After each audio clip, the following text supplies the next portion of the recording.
Raised in Canada to Russian parents, Vitalik Buterin is the blockchain movement's biggest celebrity.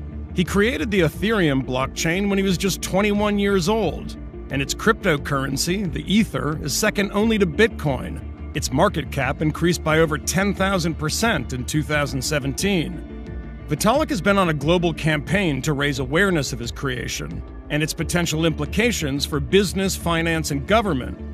We caught up with him in Russia, where the government hopes that Ethereum can be as transformative for their own finances as it's been for his. So I heard about Bitcoin for the first time in maybe February 2011. Eventually, I found a guy who was willing to pay me 5 Bitcoins per article for writing articles for his Bitcoin blog. And what was Bitcoin worth at the time?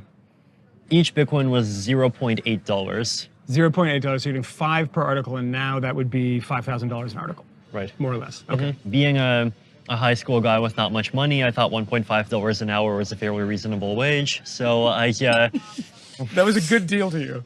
Yeah, totally. $1.5 an hour. Yeah, fight for 1.5. I earned 20 Bitcoins. Then I spent 8.5 of them on a t-shirt. And I figured, oh, cool, this all actually works. And what really struck out at me was this idea that it actually is still possible for people to come together and create an entire new financial system. And this seemed kind of very empowering to me. Hearing you talk about recreating a financial system, there's something sort of utopian about it, isn't there? Get rid of all the old stuff and create something totally from scratch. No, it wasn't about kind of overthrowing anything. It was more just the idea that before kind of finance and lots of other things seemed like there were all these people way up there that were just doing these things, and without them, there's no way any of this could happen. And here, it just made it very obvious that money is just something that a community can make for itself whenever it wants. We know what decentralized networks are. I mean, I'm sure you've heard of BitTorrent and all the various file sharing networks, like all the various decentralized messaging systems. There was this group of cypherpunks that thought, okay, you can do all of those things in a decentralized way, but why can't we do decentralized cash? For example, if I have, some song and I want to send you the song over a decentralized network, I do this, and that's fine. I have the song, you have the song. Money is fundamentally different because money requires some notion of memory. So I have 100 digital dollars. I send you the 100 digital dollars.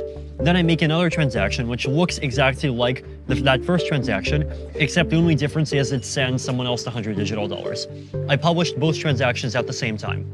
Clearly, both of those transactions cannot succeed. You have to have some mechanism that keeps track of the fact that I sent you these $100, and so that after I send the first transaction, the system knows that I no longer have the money, and so the second transaction fails. Explain to me why this technology is so transformational that people think it'll change the world.